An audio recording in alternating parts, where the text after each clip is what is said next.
los jovencitos que tienen 18 años, que tienen 20 años, que tienen sueños, ganas de hacer cosas, tienen que tener oportunidades de hacerlo, porque eso fuimos nosotros. Y tuvimos la oportunidad de llegar a hacer cosas que eran impensables en su momento.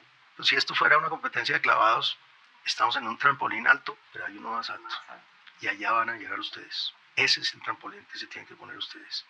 Y la gran satisfacción mía es ver cómo todos estos jóvenes hoy día están llegando a ese trampolín y cómo se reconoce en el mundo el prestigio de la policía colombiana, no únicamente en la creatividad, sino también en la forma en que trabajamos, en los recursivos que somos, en lo comprometidos, lo profesionales que somos. Yo sí creo que hay mucha gente que hoy quiere estudiar policía porque tiene unos referentes, que quiere ser como el Emo, que quiere ser como John Raúl, que quiere ser como Sergio, que quiere ser como los Danieles, que quiere ser como Juan Pablo García, que quiere ser como tantos talentos que hay hoy. El tema del Dorado es, ¿y ahora qué? Todos estamos en la misma pregunta. La vida lo va llevando uno por distintos lados. Yo quería estudiar en Estados Unidos, nunca fui a estudiar en Estados Unidos. Pero bueno, entré a Macán, hice la carrera de Macán. Tuvimos un éxito brutal. Macán era la agencia más grande de Colombia en ese momento, era la más creativa, la primera que tuvo promociones, eventos, una cantidad de cosas.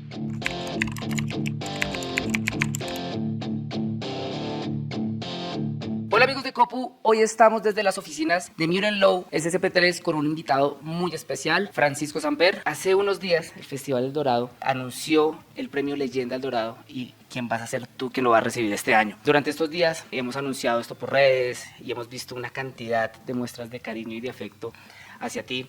En lo personal, para mí tú eres el publicista más admirado y respetado de la historia de este país. Y quería un poco preguntarte, quiero arrancar por la pregunta más obvia, es uno, ¿cómo recibes este reconocimiento y qué sientes de tantas muestras de cariño de la industria hacia ti?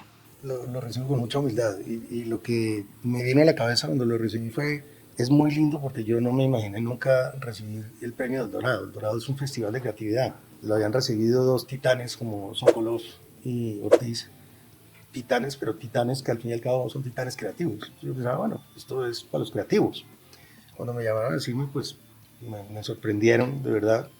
Y pensé también, son 47 años de carrera, yo creo que eso tiene mucho que ver con el cariño de la gente es muy generosa y muy especial con todos sus comentarios, pero claro, es que soy viejo, llevo 47 años metido en esto, entonces es mucha la gente que ha pasado, tú sabes perfectamente que Low sí, es un semillero, hoy yo veo con mucho orgullo que agencias espectaculares, como Fantástica, como NEM, como David, pues son hechas por personas que estuvieron aquí, además de los muchísimos otros profesionales que están en cargos importantísimos adentro y fuera del país, y no solo en términos de creatividad, sino en términos de todos los sectores del negocio nuestro. Para mí es de verdad un motivo de orgullo y satisfacción enorme a estas alturas de la vida, y como lo dije, que los creativos, que son los genios de esta industria, piensen que yo puedo ser quien reciba esto, pues me llena de orgullo. Felicitaciones por ese reconocimiento. Quería un poco hablar contigo de tu historia en la industria, que es una historia increíble. Francisco, para los que no sepan, Francisco inició su carrera en 1979 en Salgar Publicidad y la empezó a los 18 años, sin pasar por la universidad, porque nació para esto. Nosotros consideramos que naciste para esto. Quería un poco preguntarte cómo fueron esos inicios y de pronto ese mantra que te enseñó Camilo Salgar, que no se estudia para trabajar en publicidad, sino se aprende en ella el negocio. Cuéntanos un poco de eso. Yo tuve un hermano mayor que obviamente entró a la universidad antes, pero él se equivocó de carrera, perdió un año porque realmente quería otra cosa, y entonces yo pensé, esto no me puede pasar, y empecé a pensar muy en serio qué quería estudiar y a ver los pensums de las universidades, etcétera, y pensé, bueno, a mí me encanta, yo soy muy estricto con la ortografía, que es famoso, pues, y con la forma de escribir, la gramática, todo eso, creo que escribo bien, pintaba bastante bien. Me encanta la música, soy un músico frustrado, papá de músico profesional, me encanta el cine, me encanta la fotografía, me encanta la literatura, entonces yo decía, ¿qué compendía todas esas cosas que me gustan? Y encontré que era la publicidad. Entonces fui a hablar con Camilo Salgar. Camilo Salgar es uno de los próceres de la publicidad en Colombia, el primer publicista graduado, yo creo, que hubo acá, era muy alto, medía como 2 metros, y fue becado en Berkeley, en California, y estudió publicidad. Entonces, en ese momento, en el 78, cuando yo estaba terminando el bachillerato, él tenía una agencia que era una de las grandes agencias de Colombia. Y fui a pedirle consejo. Que él me dijo, hombre, no estudie publicidad. ¿Cómo va a decir eso usted? Que es? Me dijo, no, es que las escuelas que en Colombia no son muy buenas. Vayas a Estados Unidos. Yo no tengo como irme a Estados Unidos. Entonces estudié Derecho, estudié Administración, que no, que quiero estudiar Publicidad. Entonces yo creo que al final, un poquito por desespero, más que por otra cosa, me dijo, es que la publicidad no se aprende estudiando, sino trabajando. Entonces a mí me salió del alma, le dije, pues entonces déme trabajo. Entonces me miró como retando, me dijo, ¿así? ¿Cuándo sale el colegio? El 22 de noviembre. Lo espero el 7 de enero, una cosa así. Entonces yo cumplí 18 años en diciembre, entré a trabajar desde Camilo en enero y entré a la Tadeo en febrero. Esa fue exactamente el inicio. Tremenda historia, y para los que no la sabían. Francisco, tú ahí pasaste después un tiempo, o sea, trabajaste en Salgar Publicidad, también trabajaste en medios, pero el sueño de muchos años de tu vida fue trabajar en McCann Erickson, ¿no? Llegar a McCann Erickson, y llegaste a esa agencia en 1985 a través de una anécdota muy curiosa que me estabas contando ahorita, porque la recorriste a través de 11 años y llegaste a dirigirla. Entonces quería preguntarte un poco sobre tu historia en McCann Erickson. Cuando yo era estudiante, la publicidad de Coca-Cola era, bueno, es que sigue siendo muy especial, pero hubo un momento en que todos los anunciantes querían hacer publicidad como la de Coca-Cola. Y yo me moría por hacer cosas para Coca-Cola. Cuando yo estaba estudiando en el 79, Colombia tenía asignado el Mundial del 86. Yo decía, dentro de 7 años va a haber Mundial en Colombia. Eso para un odontólogo no significa nada, para un abogado en general pues tampoco, pero para un publicista. Entonces yo me puse la meta en el 86, yo debería estar en McCann. Pero como yo trabajaba primero donde Camilo, de ahí me salí, fundamos Efectimedios, no yo como socio, pero sí como fundador, fui el estratega del mercadeo de todo esto. La vida me fue llevando por otro lado y nunca llegué a McCann. Y entonces, en un momento dado en Efectimedios teníamos muy buenos resultados en Bogotá y en Medellín porque la gente resolvía muy rápido, pero en Cali eran muchas las multinacionales, entonces uno iba a hacer una visita, pero se truncaba porque ya no, tenemos que preguntarle a la casa matriz, entonces, tenemos que abrir una oficina en Cali. Y nos fuimos a abrir la oficina en Cali. Entonces yo iba a las agencias a todas a vender, a ofrecer Efectimedios, pero realmente lo hacía analizando qué era lo que estaban haciendo las marcas. Entonces yo les decía, su marca está llegando a estas personas. Es decir, yo no llegaba con un mapa que decía, mire, nosotros tenemos estas vallas y usted, a ver cuál quiere, sino le decía, su marca le está llegando a estas personas, está tratando de hacer esto. Si usted se para aquí, entonces me decían, ¿usted cómo sabe? Yo, pues porque es obvio. Yo me iba a los puntos de venta, miraba, analizaba la publicidad. Y entonces el 23 de septiembre del 85, que me acuerdo porque nació mi hijo Juan Felipe ese día, yo no fui a la oficina y a mi secretaria le dije, no voy a ir porque nació el bebé. Ay, pero lo están llamando de McCann que vaya. Entonces dicen, sí, pero hoy no existían celulares, hoy entonces eran llamadas. Tenías mi favor, llámalos y diles que qué presentación quieren ver, si la de Gillette, la de Goodyear, la de Quaker, tenían varios clientes importantes. Cuando volví a llamar me dijo, no, es que el presidente de McCann está aquí y quiere hablar con usted. Entonces dije, bueno, pues obviamente si el señor está aquí y se va hoy, pues tengo que ir. Y entonces fui y el presidente resultó ser Paul Mejía. Lo primero que me impactó fue que una agencia como McCann, yo me imaginaba que eran unos gringos grandísimos, bellísimos. Y lo primero que me impactó es que Paul Mejía tendría, no sé, 36 años, yo tenía 24, una cosa así. Y o sea, yo quiero estar en una agencia donde el presidente puede tener 33 años. Y con Paul tuvimos una charla muy bonita. Me dijo, mira, me han hablado mucho de ti, Me dijo, tú no quisieras trabajar en McCann. Le dije, porque ese ha sido el sueño de mi vida.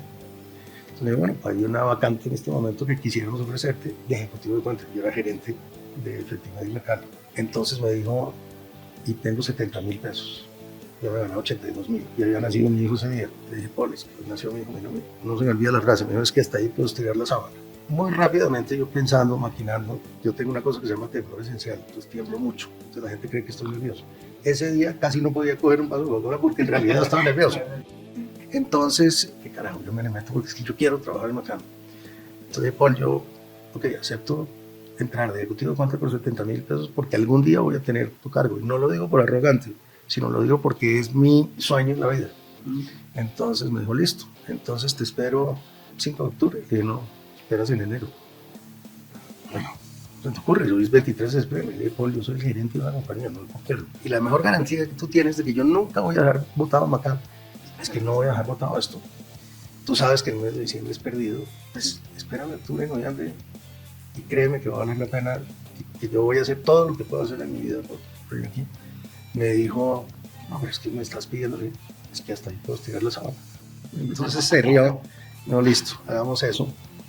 Y entré a McCann en enero del 85. Es curioso que lo de Salgar fue en enero del 79, esto era 6 años exactos después. yo era pobre de solemnidad. El único cuarto en mi casa que estaba bien dotado era el cuarto donde llegué. Entonces me tocaba ir, yo a festivales no iba de corbata, me tocaba ir de corbata bacán, ese era el código en ese momento. Entonces yo solamente tenía un blazer azul.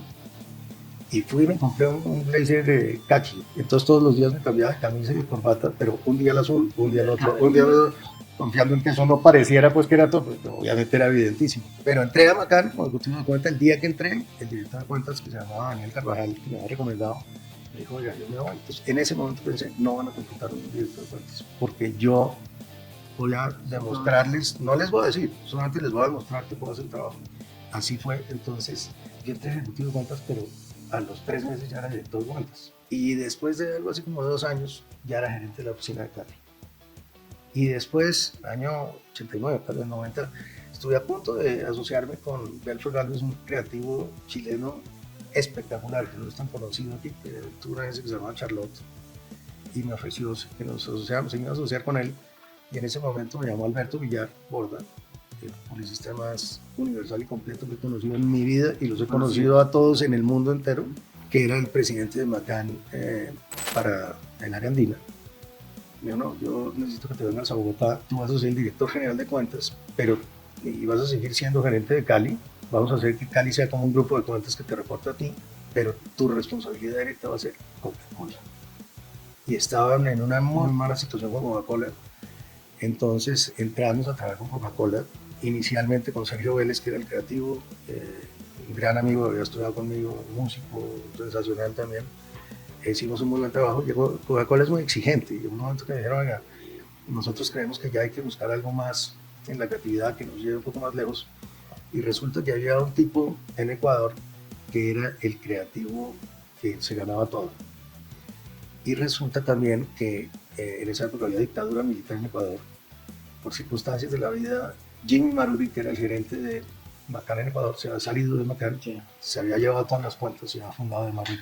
Y se había llevado de creativo, no al creativo general de Macán, sino al creativo de Guayaquil, que era el segundo, que era un jovencito que se llamaba Humberto Polar. Entonces, con Alberto hablamos en un sombrero. Este Polar parece ser un tipo muy bueno, peruano. Si nosotros lo conseguimos, no solamente nos hacemos a un gran creativo, sino que le devolvemos a De Maruri el favor de haberse llevado todas las cuentas, pues ahora le quitamos el creativo. Y entonces yo, en esa época, uno situaba los tiquetes, se llamaba así, que era que te los dejaban en el counter, llegabas y te podías registrar cuando ya estabas. Llamé a Alberto y le dije, mira, yo soy el gerente de Macán Colombia, quiero ver si te quisieras venir a Bogotá a hablar conmigo, porque quisiera que te vinieras a Macán Colombia a manejar Coca-Cola. Llegó y nos fuimos a almorzar, creo que fuimos a almorzar a Monserrate, como para mostrarle Bogotá. Y en media hora ya habíamos cerrado el trato. Y Humberto, que acaba de escribir una cosa muy linda, igual que José Miguel, que son muy generosos sobre el premio, dijo una cosa que me llamó la atención mucho, lo que represento yo en su universo, que es muy importante, porque es que es mucho más allá de los trabajos que tuvimos. Y hasta el día de hoy, pues obviamente Humberto es una figura muy importante en mi vida, igual que José Miguel, pero pues digamos con José Miguel seguimos hasta el día de hoy. Con Humberto, a pesar de que él se debió ir de la agencia hacia el 2000, algo así, seguimos teniendo una amistad entrañable. Y soy tan de malas que el año pasado, cuando con toda justicia le hicieron en el Ojo de Iberoamérica el homenaje a José Miguel, para destacarlo, íbamos a dar una conferencia los tres, después de 25 años, y a mí se me disparó el azúcar, resulté diabético, me hospitalizaron y no la pude hacer. Pero pues digamos que la relación con ellos dos es muy entrañable, y la de Polar proviene desde esa época. Te quería seguir un poco con las historias. Después de 11 años de ya haber estado en Macán y de haber logrado pues dirigirla, y después de 17 años en la industria, hay un punto de quiebre en donde hay un cambio de pensamiento en donde dices, tengo que hacer lo mío. Y ahí te reúnes con José Miguel Sokolov y con Humberto Polar y crean la mítica SSPM o SSP3, después Lowe SSP3 y hoy Mullen Lowe SSP3. Quería un poco preguntarte cuál fue ese punto de quiebre, por qué retirarse de una corporación como Macán, de dejar tu sueño, de que ya lo habías cumplido, pero podías haber seguido muchos años sin él. Y después de todos los logros que lograste en Macán, porque también fuiste parte del equipo que logró el primer León para Colombia con la famosa campaña de TESA, te quería preguntar eso, ¿cuál fue ese punto de quiebre para decir, voy a hacer lo mío, y voy a ser la agencia, la gran agencia mítica colombiana que es hoy, SCP3. Socolov decía que yo era la mamá de la agencia, que era el papá y que yo era la mamá. Él nos regañaba, yo era la mamá que los consentía, pero sí, yo soy muy paternalista y además me gusta mucho enseñarle a la gente, decirle, no solamente decirle que están mal las cosas, sino decirle por qué están mal y cómo las podrían hacer bien. Y desde muy jovencito, como empecé a trabajar tan joven, 18 años recién cumplidos, dije, bueno, yo tengo que aprender de los 20 a los 30. Tengo que trabajar y demostrar que soy bueno de los 30 a los 40, porque de los 40 en adelante nadie me va a contratar. Y yo pensaba, en mi, digamos, sueño estaba, en los 40, pues ya dependo de mí, será el momento de tener una agencia yo.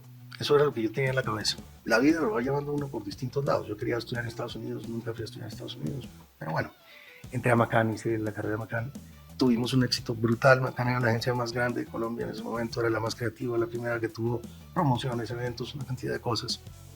Pero en realidad, el que adelantó las cosas fue Humberto. Porque Humberto era el creativo más sobresaliente de Macan Latinoamérica en ese momento. Pero Macan era una máquina de hacer plata.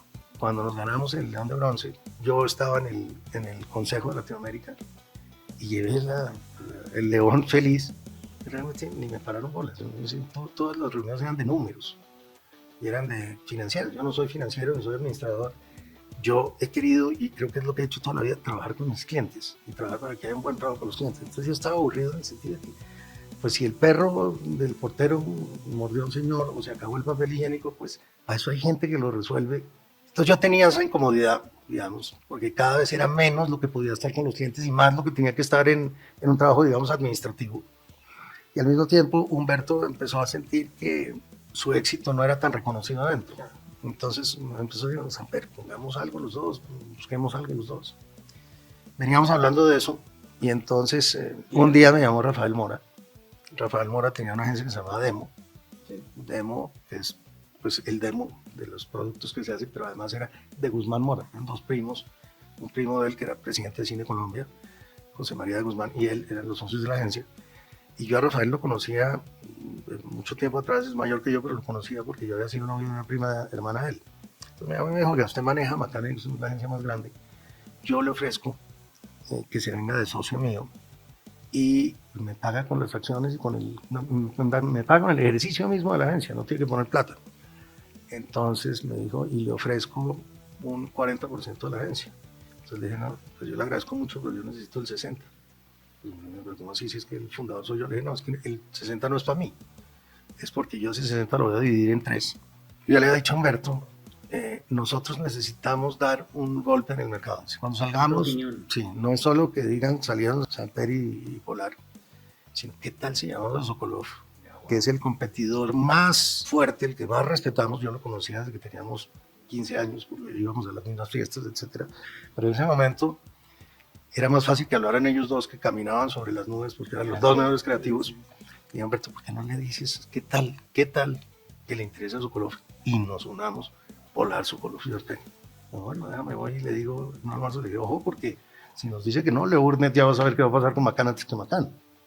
Y para mi sorpresa llegaron los dos, como en un sacrilegio, y entraron a mi oficina y cerraron la puerta y Sokolov me dijo, ¿qué hay que hacer? Y ahí empezamos a hablar los tres. Pero entonces estábamos pensando, bueno, ¿cómo lo hacemos? No teníamos plata. ¿Cómo vamos a empezar un negocio? Hay que empezar por conseguir una oficina, comprar cada silla, ni hablar. Este es un negocio complejo en el sentido de que tú haces el trabajo, pero el trabajo se termina, se factura y de ahí a que se pague exactamente. Pueden pasar 6 meses, claro. Sin caja, pues era muy difícil empezar. Y entonces, en un momento dado me llamó, decía Rafael Mora, me ofrece esto y le digo, no, yo necesito el 60 porque vamos a hacer 3 de 20. Cada uno tiene la mitad suya, o sea, ustedes van a seguir teniendo el 40. Entonces, no, pero es que... Entonces le pinté en una servilleta, le dije, mire, ¿cuánto es el 50 de 100? El 50. ¿Cuánto es el 40 de 1000? Los 400. Yo le garantizo que usted va a hacer 8 veces el ingreso que hace, teniendo un 40%. ¿Quiénes son? No le puedo decir. No estoy autorizado para decirle. Pero eventualmente lo abrimos, que bueno. Y nos fuimos a una comida en la casa de Mora. Mora es un tipo exquisito, el mejor anfitrión en la vida. Y en medio de esa comida, pues estábamos ya negociando, ya nos íbamos a ir. Y entonces termina Mora diciendo, bueno, entonces 60% ustedes, 40% yo. Le hice Sokolov de la nada, no. Voltea a mirar a Sokolov, no. 25% cada uno o nada. y Mora se quedó pensando, bueno, listo. Gracias a eso empezamos 25 cada uno y se volvió SSP. Increíble historia, que uno a veces no sabe tantas incidencias pues, de estos puntos. Después de todo lo que pasó, Muir Lowe, SCP-3 se convirtió en una de las grandes agencias del país, ¿no? O sea, Lowe por muchos años fue la gran agencia y con grandes premios. Francisco, aquí tenemos más de 34 leones, entre ellos 2 Grand Prix, el único Titanium que tiene el país en Cannes Lions, pero también premios grandísimos que tiene la agencia, como tener la gran idea de la década de D&ID por Ríos de Luz.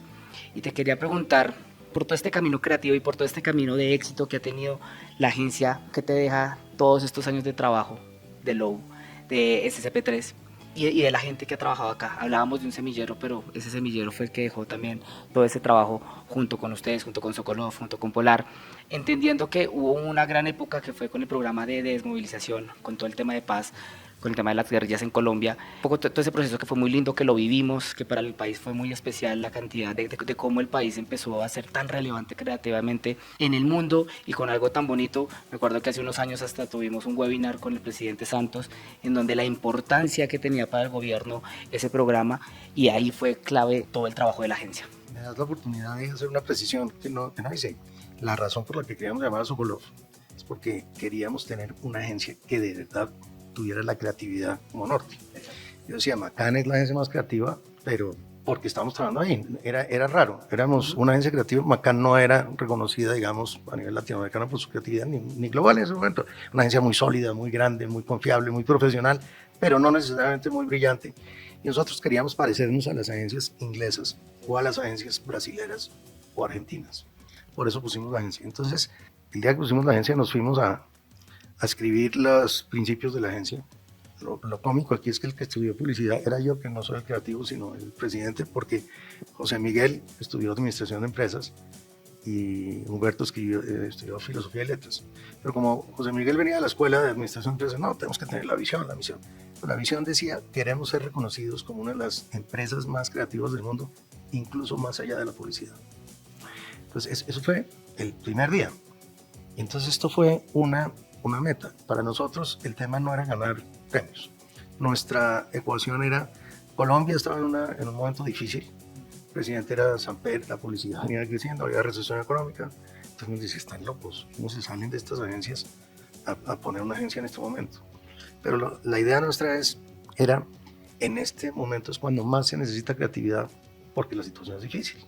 Y nosotros lo que vamos a ofrecerle a los clientes es reemplazar las inversiones millonarias por buena creatividad. Si la creatividad es buena, no tienes que invertir tanto. La gente lo va a recordar más fácil. Y con ese principio montamos una agencia. Y la verdad, como dices tú, fue un camino, ha sido un camino, sigue siendo un camino en el que en esta agencia sigue siendo el mantra que nosotros tenemos que pensar en el negocio. Tiene que ser el negocio, pero tiene que ser creativo la manera de decirlo. En cualquiera de las áreas de negocio en que estemos. Me preguntas qué me deja.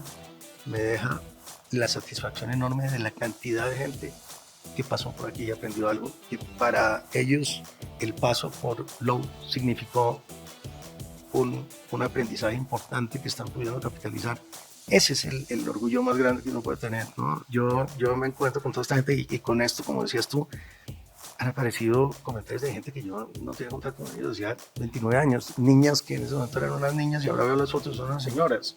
Es una satisfacción enorme porque sí creo que contribuimos. El día que yo me senté en Cannes con Sergio León, con el Emo y con Juan Pablo, les dije, ustedes se van a hacer cargo de la agencia ahora. Y nos quedamos una tarde entera, ya José Miguel estaba más metido en el tema de Londres, pero José Miguel era el que fue el que dijo, estos tres son los tipos. Cuando nos sentamos, entonces yo dije, pues yo me tengo que sentar con ellos, porque el que está en Colombia soy yo. Entonces, si vengan, nos almorzamos y duramos de 1 de la tarde a 7 de la noche hablando. Y yo les decía, nosotros pusimos la publicidad colombiana en el panorama mundial. Si esto fuera una competencia de clavados, estamos en un trampolín alto, pero hay uno más alto. Y allá van a llegar ustedes. Ese es el trampolín que se tienen que poner ustedes. Y la gran satisfacción mía es ver cómo todos estos jóvenes hoy día están llegando a ese trampolín y cómo se reconoce en el mundo el prestigio de la policía colombiana, no únicamente en la creatividad, sino también en la forma en que trabajamos, en los recursivos que somos, en lo comprometidos y lo profesionales que somos. Y lo digo teniendo la visión de toda Latinoamérica. Los colombianos hemos sido un país resiliente porque ha sido un país que tuvo una guerra interna en 60 años, con una cantidad de carencias, de problemas que estamos todavía atravesando, pero eso nos hace ser un poco especiales en el sentido de que siempre estamos pensando cómo salir adelante. Ahorita estábamos hablando y me decías dos mantras tuyos, que era hacer que las cosas pasen. Y me decían, puede sonar una frase de cajón, pero hay una forma de hacer que las cosas pasen. Y decir no es comunicar. Te quería preguntar por esos dos mantras. Hoy en día todo el mundo dice, hay que hacer que las cosas pasen, pero era un mantra mío desde Macano. Decías que las cosas no pasan solas. El dicho de no es para mañana lo que puedes hacer hoy. Si hay una profesión en la que eso aplica es en publicidad. Entonces, lo que decía yo es, tú quieres que algo pase, hay que hacer que pase. Hay que hacer que pase. Nosotros podemos tener una idea buenísima. Si no hacemos que pase, no pasa. Porque las agencias están llenas de ideas creativas que se quedan en los cajones porque o la filosofía de la agencia no es perseguir esa creatividad o porque tienen miedo de discutirle al cliente. Digamos que nosotros, nuestra meta era, vamos a hacer que las cosas pasen. Yo me acuerdo que yo iba y presentaba, uno de nuestros primeros clientes era Industrias Polar, Servidor Polar, y José Manuel Pineda era el gerente en Barranquilla, un tipazo. Pero íbamos y le presentábamos las campañas con su Golfo Polar y decían maravillosas, me encantan. No sé, por la noche me llamaba a la casa de San Francisco, tú eres el hombre con el polo a tierra. ¿De verdad crees que esto es lo que tenemos que hacer? O sea, es arriesgado. ¿Crees que? Claro que es lo que tenemos que hacer. Pero siempre hubo una decisión muy grande de hacer que las cosas pasaran. Ese es el primero. Y tiene que ver con eso que te digo. Tiene que ser que uno tiene que hacer que pasen de la A a la Z, no de la A a la B o de la A a la D. Tiene que hacer que pasen por todos los procesos. El segundo, decir no es comunicar, que es un mantra que es, yo creo, más de José Miguel que de cualquiera de nosotros, pero que lo adoptamos todos inmediatamente. Es, muchos clientes creen que el brief es lo que hay que ver en la pieza terminada. Sí. Es lo que la gente no quiere entender un brief. Y nos pasa mucho. Cuando nosotros pusimos, digamos, el departamento de Relaciones Públicas en Macán, me llamó el presidente de Gillette, en esa época, estoy hablando por allá de 89. Me dice, mira, es que vamos a sacar una nueva cuchilla. Yo necesito que eso sea noticia de primera página en El Tiempo. Entonces era difícil decirle al presidente de Gillette que eso no es noticia de primera página en El Tiempo, porque a nadie le importa que saquen una cuchilla nueva. Pero para ellos era un esfuerzo muy grande. Habían hecho una inversión muy grande mundialmente en investigación, etc. Entonces le dimos la vuelta y había una revista, tal vez Habitar, no sé, que era de diseño, era muy de arquitectura. Entonces les propusimos hacer una sección de innovación y esa sección empezó con 2 o 3 páginas dedicadas a la innovación de Gillette con la cuchilla. Entonces el cliente quedó contento, pero entendió que lo que él quiere no necesariamente es lo que la gente quiere oír, o lo que él quiere decir no necesariamente es lo que la gente necesita oír. Entonces no se trata de recitar el brief, se trata de pensar cómo eso se comunica. Nosotros siempre decimos, yo entro a una reunión y digo, yo soy muy chistoso, eso lo decía mucho Sokolov también, yo soy muy chistoso y la gente dice, ¿quién es este imbécil que vino a esta reunión? O he hecho 2 buenos chistes y cuando sale la gente dice, este tipo es chistoso. Y te pongo un ejemplo muy, muy claro y rápido. Cuando nos contrató Sky, en ese momento competía con DirecTV para el Mundial de Fútbol del año 98, de hacer eso, en Francia. Entonces nos dicen, mira, queremos que ustedes, necesitamos que como en el Mundial la gente quiere ver muchos partidos, en Colombia pues en ese momento se pasaban 1 o 2 partidos, no había todo lo que hay hoy en día. Entonces uno veía los partidos más importantes, pero entonces decían, no, nosotros vamos a pasar más partidos y DirecTV también. Entonces les vamos a dar todos los rushes de los goles de Zidane y de Romario y de los que eran estrellas, para que hagan un comercial de fútbol. Y nosotros decíamos, eso es lo mismo que van a hacer todos, es lo mismo que va a hacer DirecTV, es lo mismo que va a hacer Caracol, es lo mismo que va a hacer RCN. Y de ahí salió el comercial famoso del perro Sky, que vendió suscripciones como loco, porque la gente, es decir, gustó tanto que la gente contaba el comercial, ¿no? En esa época no había redes sociales, pero la realidad era el boca a boca, el voz a voz, y logró todos los resultados sin ni una sola jugada de un personaje famoso del fútbol, ¿no? Eso es comunicar y no decir. Francisco, ya para ir cerrando, te quería un poco preguntar, hablaste de una cantidad de talento que se formó acá en la agencia, pero uno de los puntos que siempre colocas en tus entrevistas y en conferencias es que el talento se está yendo. Un dato interesante, más de 500 publicistas se han ido, colombianos, en la última década del país a trabajar a otros lados. ¿Cómo se retiene el talento? Porque obviamente acá se está enseñando las bases y todo el proceso que se han vivido en los últimos 20 años, pero ¿cómo se retiene ese talento en Latinoamérica? No solo en Colombia, porque en Latinoamérica también pasa, en otros países también pasa lo mismo. Es una excelente pregunta que me permite abordar un tema del que hablé hace poco en una entrevista, en que me decían que la publicidad ya no era interesante para los jóvenes. Pero claro que es interesante y claro que viven jóvenes. El problema es que uno no puede tapar el sol con las manos. Tú sabes que mis pasiones son el fútbol, hincha del Independiente Santa Fe como corresponde, y la música, y los Beatles, y bueno, entonces siempre hago paralelos. El fútbol colombiano es igual. Falcao no jugó en Colombia hasta ahora que se retiró, que vino a jugar un equipo malísimo y le fue mal, pero bueno, es decir, ir contra la corriente es absurdo. Nosotros hemos generado un prestigio de la publicidad colombiana, entonces la gente del negocio busca los talentos colombianos. ¿Dónde los busca? ¿Dónde están trabajando? En un momento dado de esta entrevista tú dijiste, Lowe tuvo una época muy importante, ganó muchos premios. No, yo creo que nosotros seguimos en eso. Lo que pasa es que a nosotros se nos llevaron el 100% del talento que habíamos construido durante años. Entonces estamos otra vez en lo mismo. Nosotros no tenemos que retener el talento, tenemos que generar nuevos talentos. Tenemos que ayudarle a la gente, los jovencitos que tienen 18 años, que tienen 20 años, que tienen sueños, ganas de hacer cosas, tienen que tener oportunidades de hacerlo, porque eso fuimos nosotros. Y tuvimos la oportunidad de llegar a hacer cosas que eran impensables en su momento. Cuando nosotros manejábamos Coca-Cola, mandábamos a Nueva York, que era donde estaba el grupo creativo, nosotros hacíamos todas las traducciones de Coca-Cola para el mercado hispano en Colombia, porque se supone que el español colombiano es el mejor. Pero de vez en cuando teníamos ideas buenísimas, las mandábamos a Estados Unidos y nos decían como, ay, sí, tranquilo, sigan traduciendo.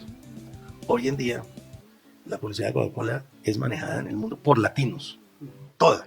Yo creo que nuestro punto de vista debe ser cómo seguimos generando talento, cómo seguimos siendo semilleros, cómo seguimos haciendo generaciones que vayan a otro trampolín más alto, porque es obvio que se los van a tratar de llevar. Entonces, ¿qué hace? La gente dice, el fútbol colombiano es malísimo. Claro, pero la selección no. ¿Y cuántos colombianos hay en el mundo hoy en día? En el 75, yo estaba en tercero bachillerato, Colombia quedó subcampeón de la Copa América por primera vez. Y Ernesto Díaz era un jugador excepcional de Santa Fe, que jugaba en la delantera con William Ortiz. Lo contrató un equipo de Bélgica. Fue el primer colombiano contratado en Europa. Había uno en Europa. Hoy en día, los jugadores de fútbol colombiano están por todo el mundo. Eso mismo pasa con los publicistas. De uno pasamos a tener una cantidad de gente. ¿Qué hacemos? ¿Renunciar y decir, no, entonces cerremos el negocio? No, yo sí creo que hay mucha gente que hoy quiere estudiar publicidad porque tiene unos referentes, que quiere ser como el Emo, que quiere ser como John Raúl, que quiere ser como Sergio, que quiere ser como los Danieles, que quiere ser como Juan Pablo García, que quiere ser como tantos talentos que hay hoy. No les podemos decir, no, es que no podemos vivir de la gloria pasada. Sí. Eso se hizo, como te dije yo ahora, diciendo, vamos a hacer una agencia creativa. Y en este momento nosotros estamos en la quinta generación probablemente de Mullen Lowe, haciéndola. Tenemos a Pipe dirigiéndolo y es difícil. Y todo el tiempo, nosotros somos la agencia que miran todas las agencias y donde se llevan todas las, y se las llevan todos los días. En este momento que estamos hablando, hoy se llevaron unas duplas claves nuestras. ¿Qué podemos hacer? Reemplazarlas por otra gente, enseñarle a la gente, motivar a la gente, estimularle, decirle, ustedes pueden ser los mejores del mundo. Eso es lo que tenemos que hacer. Más que tratar de retener a la gente con una chequera que no compite con Europa o con Estados Unidos. Así es. Francisco, te quería preguntar, el futuro en esta industria es importante por su constante evolución, ¿no? O sea, esta industria evoluciona cada vez que pasa algo, cada vez que sale un medio, nos tenemos que enfocar y tenemos que aprender sobre ella. Uno de los pilares del Dorado este año y su temática es, ¿y ahora qué? después de tantas cosas que han pasado en los últimos 15 años, que se han dicho que todos los medios iban a morir, pero lo que han pasado es que se han transformado y que llegan nuevos temas como la inteligencia artificial. Te quería preguntar, ¿y ahora qué? ¿Qué viene? ¿Qué crees tú después de 46 años de trabajar en la industria? ¿Qué viene ahora? Si tuviera la respuesta estaría millonario, pero te voy a decir una cosa, el tema del dorado es, ¿y ahora qué? Todos estamos en la misma pregunta. Es muy difícil uno predecir el futuro. Hay ciertas cosas que fueron pasando tal como las preveíamos y otras que no. Por ejemplo, todos los periódicos se iban a volver digitales y iba a acabar el papel. No pasó. Claro, hay muchas marcas digitales, sí, pero no reemplazaron, no acabaron con el periódico. Hay otras que sí se copiaron, digamos, la fragmentación de las audiencias. El hecho de que tú consumes hoy televisión, medios, digamos, como tú lo quieres consumir y es una cosa personal, entonces eso exige que pensemos distinto en cómo llegar a la gente. Entonces, nosotros decíamos hace años, los únicos eventos en televisión que van a congregar audiencias grandes son los grandes eventos, el mundial. Entonces me decía, pues obvio, sí, pero es que en ese momento la televisión era el 80% de la inversión. Hoy en día ha bajado, se ha reemplazado mucho por digital, pero esos eventos siguen siendo válidos porque la gente pues no quiere ver la final al otro día, quiere ver la final cuando está pasando, o los premios del Oscar. Entonces uno dice, bueno, ¿hacia dónde va? Yo creo que las agencias van a tener que reinventarse definitivamente. Yo creo que en 10 años van a ser muy distintas a lo que tenemos hoy en día. Hoy en día un jovencito con un computador es una agencia, ¿no? Y puede hacer todo el contenido que quiere. Las personas somos generadores de contenido, todas las personas somos medios, las marcas son medios cada vez más, los medios son marcas y son anunciantes y son creativos. Entonces esto va a generar una reorganización sin duda, porque va a llegar, no hay manera de que no llegue, en que el propio modelo de agencia, que entre otras cosas estuvo mal diseñado desde su origen, porque como viene de vender los medios, de comercializar los medios, por eso se llaman agencias. Si tú puedes saber agencias, hay agencias de carga, agencias de finca raíz, pero son intermediarios. Y el mundo de hoy no necesita intermediarios, cada vez menos. Entonces ya tú no vas a las agencias de viajes, sino tú compras directo en digital y contratas un Airbnb o contratas tu hotel. Y en finca raíz, que la industria la conozco porque mi padre tuvo una compañía y fue de los fundadores de La Lonja. También hay un montón de vendedores que venden finca raíz. Entonces, esto pasa en todas las industrias del mundo, pero exige que nosotros pensemos cuál es el valor agregado y que ese valor agregado tenga un valor, valga la redundancia, para un tercero. Es decir, si no, yo te decía que estaba mal diseñado, porque entonces se paga el 17,65%, que no sé si la gente sabe por qué es 17,65. Era porque un aviso costaba 100. Entonces le decían a una persona, no, usted vaya y lo vende, yo a usted se lo dejo en 85, para que el cliente se lo compre. Y usted al cliente le cobra ese 15%. Cuando tú cobras a 85, quieres volver a 100, le sumas 17,65 y sumas 100. Es decir, 17,65%. De ahí salió ese número tan raro. Pero eso pagaba una comisión, la idea fuera mala o buena, los clientes pagaban 17,65 sobre todo lo que hacían en producción, en medios. Era una época fantástica, las utilidades de las agencias, los márgenes eran del 40%. Eso se acabó hace años, porque los clientes dijeron, pero ¿por qué vamos a pagar una comisión si la campaña es buena o mala? Entonces cambiaron el modelo del fee. Y yo creo no estar diciendo una exageración cuando digo que creo que el primer fee del mundo fue el de Coca-Cola en Colombia, porque fue el primer fee que negoció Coca-Cola, fue con Colombia. Pero el fee te paga un equipo y te paga un overhead y te paga un markup. Pero nada está asociado al valor real que es la idea. Entonces resulta que te dicen, vamos a usar un comercial tuyo en Australia. Necesitamos que hables con la productora para que le paguemos los derechos. Que hables con el casting para que le paguemos los derechos. Que hables con el jinglero para que le paguemos los derechos. Pero a ustedes ya les pagamos el fee. Entonces, habrá que ver cuál es el valor de las ideas y cómo. Hay ideas, Leonisa sí es mujer, creo que debió ser de Mitchell, probablemente de Mitchell o no. Un eslogan que lleva explotando una marca. Y no digo nada contra Leonisa, este es un ejemplo.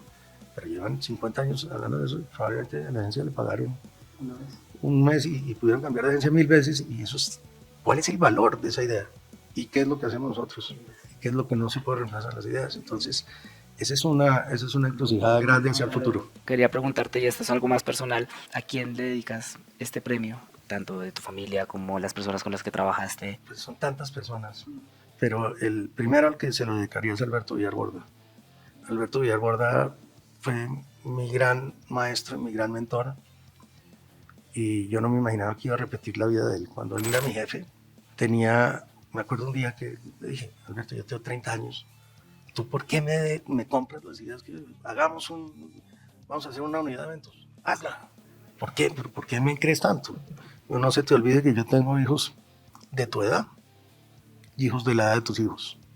Porque yo en esa época ya tenía 2 hijos. Y resulta que en la vida eso se repitió conmigo. Yo tengo hijos de tu edad.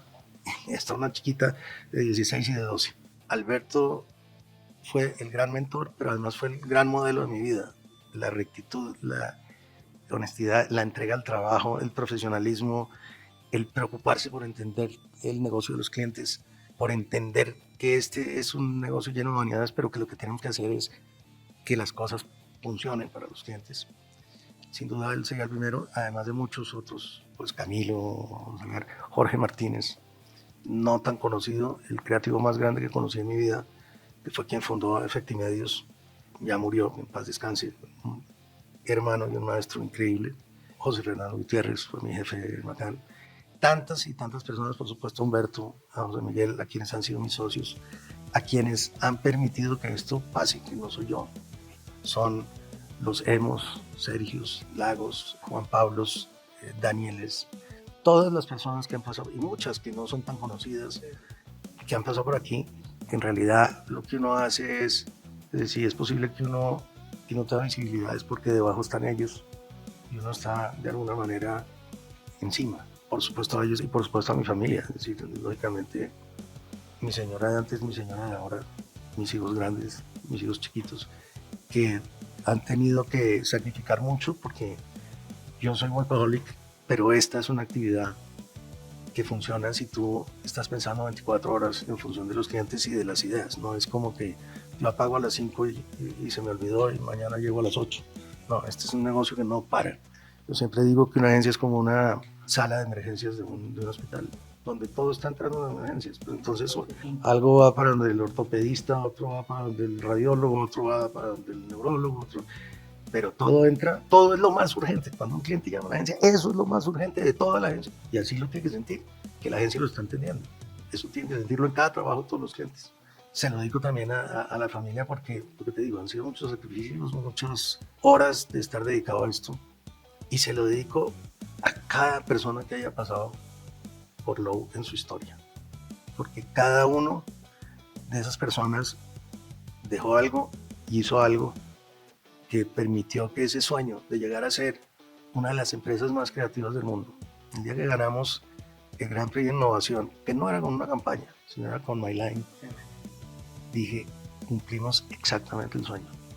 Pero ahora, cuando la gente entra aquí, les digo, ese es el sueño, ese es el de ustedes. Tenemos una nueva generación, estamos empezando con chiquitos otra vez, pero ya van a llegar, no tengo duda, y van a superar eso porque no hay reverso.